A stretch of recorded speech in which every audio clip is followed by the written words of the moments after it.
नमस्कार। 28 अप्रैल के general knowledge review के इस खास विश्लेषण में आपका बहुत बहुत स्वागत है।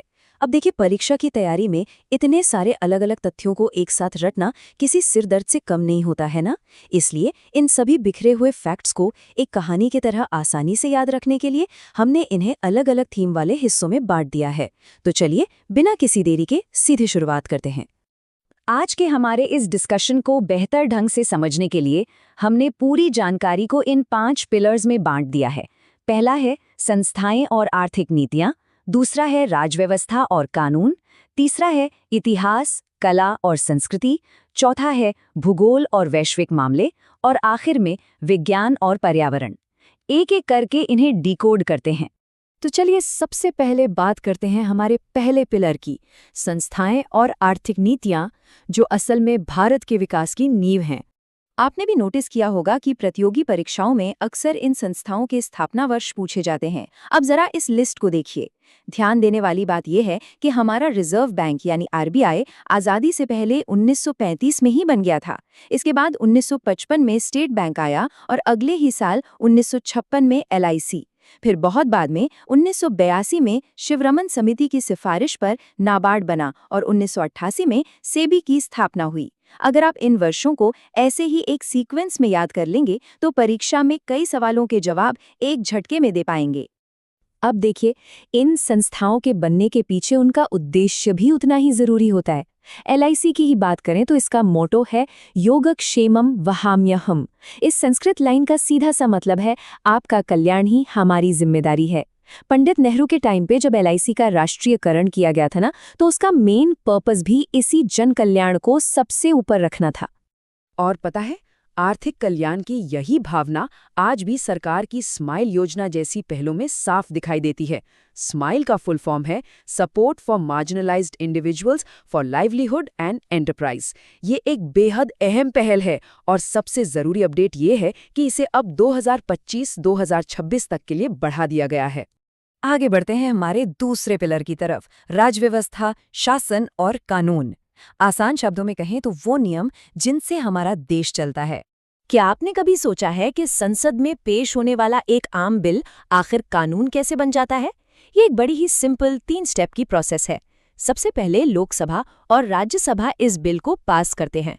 फिर आर्टिकल 111 के तहत इसे राष्ट्रपति जी की सहमति के लिए भेजा जाता है, और जैसे ही उनके हस्ताक्षर होते हैं, ये आधिकारिक तौर पर एक्ट यानी कानून बन जाता है। पर हाँ, यहाँ एक बहुत ही दिलचस्प अपवाद है। अगर वो धन विधेयक है यानी मनी बिल, तो राष्ट्रपति महोदय अपनी वीटो पावर का इस्तेमाल नहीं कर सकते। आप जो रोल केंद्र में राष्ट्रपति का होता है, स्टेट लेवल पर लगभग वही संवैधानिक शक्तियां राज्यपाल यानी गवर्नर के पास होती हैं।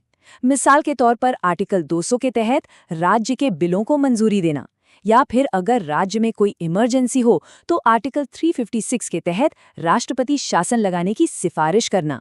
और तो और, अगर चुनाव के बाद किसी पार्टी को साफ बहुमत ना मिले तो आर्टिकल 164 के तहत मुख्यमंत्री चुनने का फाइनल पावर भी गवर्नर के ही हाथों में होता है।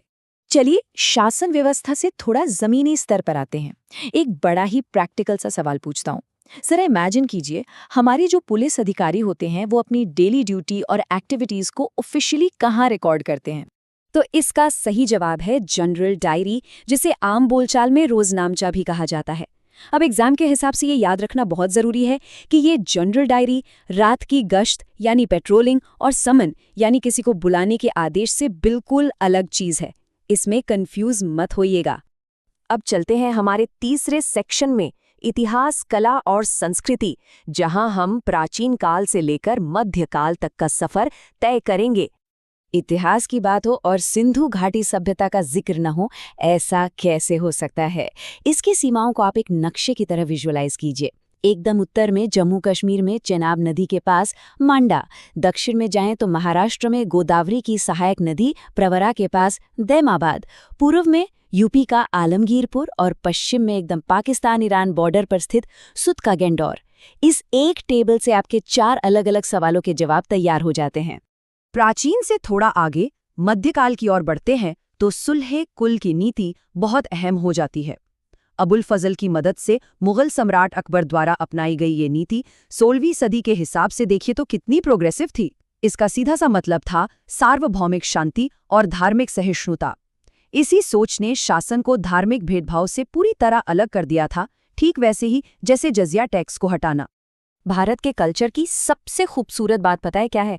हमारी गजब की विविधता में छुपी हुई गहरी समानता। अब मिड जनवरी में मनाए जाने वाले इन हार्वेस्ट फेस्टिवल्स को ही देख लीजिए। एक तरफ असम में माघ बिहू मनाया जा रहा है, जहां लोग दावत कर रहे हैं और मेजी जला रहे हैं, और ठीक उसी समय तमिलनाडु में पोंगल मनाया जा रहा है, जहां सूर्य देव की पूजा हो रही है और चावल के नए पकवान बन रहे हैं। नाम अलग, तरीके अलग, लेकिन त्योहार की मूल भावना बिल्कुल एक।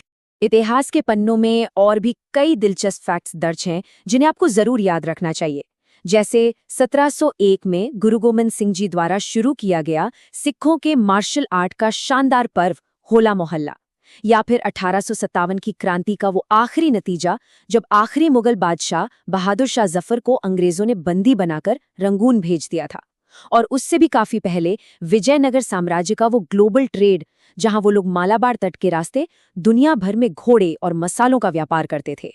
ये सारे पॉइंट्स एग्जाम के लिए बेहद खास हैं। चलिए अब रुख करते हैं हमारे चौथे पिलर का, भूगोल और वैश्विक मामले। आइए देखते हैं कि दुनिया के नक्शे पर भारत की स्थिति और रणनीति क्या है। देखिए, भूगोल का मतलब सिर्फ नदियां और पहाड़ नहीं होता। ये किसी भी देश की बहुत बड़ी रणनीतिक ताकत होती है। ईरान में मौजूद चाबहार बंदरगाह इसका एक परफेक्ट एग्जाम्पल है। ये हमारे लिए एक बहुत बड़ा गेम चेंजर है। क्यों? क्योंकि इसके जरिए हम पाकिस्तान को पूरी तरह से बाईपास करके अफगानिस्तान और सेंट्रल एशिया तक अपना एक सीधा और सुरक्षित व्यापारिक रास्ता बना सकते हैं। वैश्विक स्तर पर अगर बात करें तो रैंकिंग्स का अपना अलग ही महत्व है। जैसे कि स्क्रीन पर ये जो नंबर है 116, ये वर्ल्ड हैप्पीनेस रिपोर्ट में भारत की रैंक है। और हाँ, अगर आप सोच रहे हैं कि टॉप पर कौन है, तो बता दूं कि फिनलैंड हमेशा की तरह इस बार भी पहले नंबर पर ही काबिज है। भारत के भूगोल की बात हो रही है तो हिमालय को कैसे भूल सकते हैं। इसे उत्तर से दक्षिण की तरफ सीरीज में समझते हैं। सबसे नॉर्थ में है ट्रांस हिमालय, जहां काराकोरम और लद्दाख आते हैं। उसके ठीक नीचे है ग्रेट हिमालय, जिसे हिमाद्री भी कहते हैं। दुनिया की सबसे ऊंची चोटी माउंट एवरेस्ट यही है। फिर आते हैं लेसर हिमालय या हिमाचल, जहां हम और आप हिल स्टेशन घूमने जाते हैं। और आखिर में सबसे दक्षिण की तरफ है सबसे नई पर्वत श्रृंखला शिवालिक। फाइनली आ गए हैं हम अपने आखिरी हिस्से पर, विज्ञान, अंतरिक्ष और पर्यावरण। यहाँ हम माइक्रोस्कोपिक दुनिया से लेकर पूरे ब्रह्मांड तक की बात करेंगे। स्पेस साइंस से जुड़ा एक बड़ा ही कमाल का सवाल पूछता हूँ। जरा इमेजिन कीजिए, टोटल सोलर इक्लिप्स यानी पूर्ण सूर्य ग्रहण लगा है। चांद ने सूरज को पूरी तरह से ढक लिया है और हर तरफ अंधेरा छा गया है। ऐसे वक्त में सूरज का कौन सा हिस्सा हमें दिखाई देता है? बिल्कुल सही, इसका जवाब है कोरोना। ये सूरज के वायुमंडल की सबसे बाहरी लेयर है। ये हमें केवल तभी एक चमकदार रिंग की तरह दिखाई देती है जब सूरज की मेन सरफेस यानी फोटोस्फीयर पूरी तरह से चांद के पीछे छिप जाती है। ग्रहण के दौरान वो जो खूबसूरत सा डायमंड रिंग इफेक्ट बनता है ना, वो भी इसी कोरोना की वजह से होता है। अब आखिरी कॉन्सेप्ट, पृथ्वी और चंद्रमा की ग्रेविटी का अंतर। पृथ्वी पर जो स्टैंडर्ड ग्रेविटी है वो 9.8 मीटर्स पर सेकेंड स्क्वायर है, लेकिन चांद पर यह ग्रेविटी पृथ्वी के मुकाबले सिर्फ 1/6 यानी लगभग 16.6% रह जाती है। अब इसका सीधा सा मतलब ये है कि अगर आप चांद पर जाते हैं तो आपका वजन यानी वेट तो बहुत ज्यादा कम हो जाएगा, लेकिन आपका मास यानी द्रव्यमान हमेशा सेम रहेगा। तो विज्ञान का सिंपल रूल याद रखिएगा, ग्रेविटी बदलने से हमेशा वेट बदलता है, मास नहीं। तो देखा आपने, अगर किसी राष्ट्र की ताकत उसकी पॉलिटिक्स, उसकी हिस्ट्री और उसकी साइंस पर टिकी है, तो क्या ये सारे फैक्ट्स जो हमने आज डिकोड किए आपस में गहराई से जुड़े हुए नहीं हैं? बिल्कुल हैं। इन जानकारियों को केवल परीक्षा पास करने के लिए रटने के बजाय जनरल नॉलेज की एक मजबूत और इंटरकनेक्टेड नींव की तरह देखिए।